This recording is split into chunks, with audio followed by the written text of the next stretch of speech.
We live in a time of disposability, right? Where when you're done with something, the Sunday bulletin or newsletter or scrap of paper, what do but just throw it away carelessly? And not just office paper, not just the Sunday church bulletin, but we throw away all kinds of things rather than thinking when they break we should try and repair them, right? Often we find ourselves complaining that they don't make appliances like they used to, or our cars seem intent on breaking down and we're quicker to just want to replace them with a new one rather than to repair them or learn how to repair them. Our technology, our personal rectangles of technology, our phones and our tablets and things, rather than being able to fix them, we're just used to a culture where it lasts and then it breaks and then we throw it away. So much in the culture in which we live imagines that everything is just a commodity that you use up, crumple up, and throw away when you're done with it. That it's easy to see the same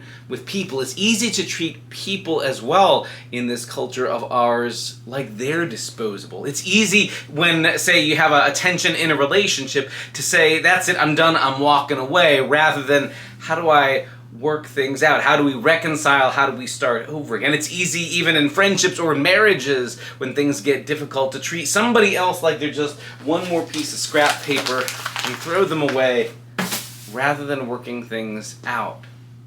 It turns out a similar question is going on in the first century when some respectable religious leaders come to Jesus and they're asking him, much like any rabbi would have had an opinion, whether Jesus cares to weigh in on the subject of marriage and divorce. In particular, there's a variety of positions that different rabbis had on marriage and divorce in the first century. Some who would have said something like, well, a husband can divorce his wife for any reason at all. Some would have said if she burns the soup, all you have to do is say, I divorce you, I divorce you, I divorce you. And rather like summoning Beetlejuice, the marriage is ended by saying it 3 times and that's it. In other words, there were voices around in Jesus' day that said men, and pretty much only men, could end their relationships with their wives, could break the relationship completely and treat their spouses like they were disposable on a whim, and that they were free then to go find a new model, somebody that suited them better.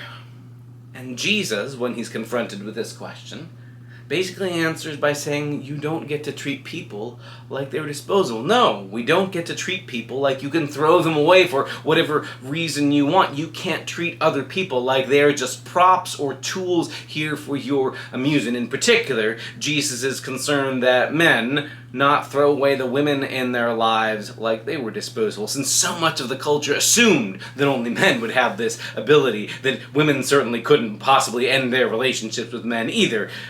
But imagine that men were free to throw their spouses away like they were disposable. Like, I've used this up, it's broken, and I'm moving on to something else. That ends up treating an awful lot of people like they're damaged goods. And Jesus never treats people like they're damaged goods. Jesus treats everybody, even the ones who've been discarded by the rest of society or by other people in their lives, treats people always like they're of infinite worth and value, like Jesus actually believes they're made in the image of God, because we are.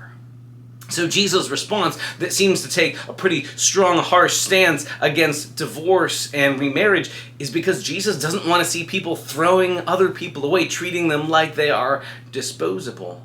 It's real easy sometimes to treat Jesus like he's just this stickler for rules sometimes, or that Jesus is interested in manufacturing cookie-cutter families. I don't think that's it. I think it's much more that Jesus takes a hard stand against treating anybody, any human being, no matter how much we find ourselves frustrated with them or find ourselves at odds with them. Jesus doesn't let us treat anybody like we can just crumple them up and throw them away, like relationships are commodities that are bought and sold and replaced with an order online. We can't. That's why right after this scene where Jesus takes his strong stance saying you don't just get to throw away your spouse and you can't just end a marriage just on a whim, Jesus also speaks up for children. There's these little children who are wanting to come see Jesus, and Jesus' own disciples now become the ones keeping the children away from Jesus. And Jesus responds, no, I know that the rest of the culture sort of treats them like they're nobodies, like they're not important, like they don't have status and therefore aren't important. But no, You have to welcome the children. After all, the reign of God belongs to little children like this. Jesus has this way of taking the people that everybody else regards as unimportant or negligible or marginalizable or able to be pushed to the side, and Jesus centers them and says, no, they matter. I guess in our lives, that's the question. Whether you're married or single, whether you're in a long-term relationship or find yourself coming through the wreckage of broken relationships, the question becomes, how do we treat other people even when we struggle to get along with them, recognizing that they are of infinite worth? How do we resist a culture of disposability that wants to throw people away and instead to say, no, everybody matters to God. And because of that, even in the relationships that are nearest and dearest to us, we don't get to just throw people away when it's convenient.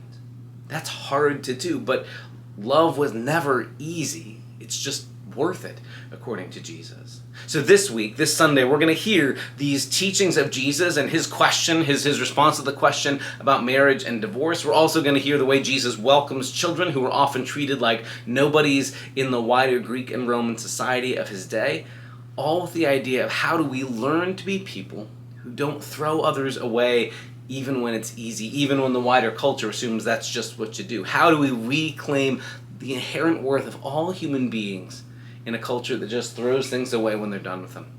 That revolutionary, radical response, that's what we're called to be about. And that's the conversation this Sunday. So join us for worship then. See you.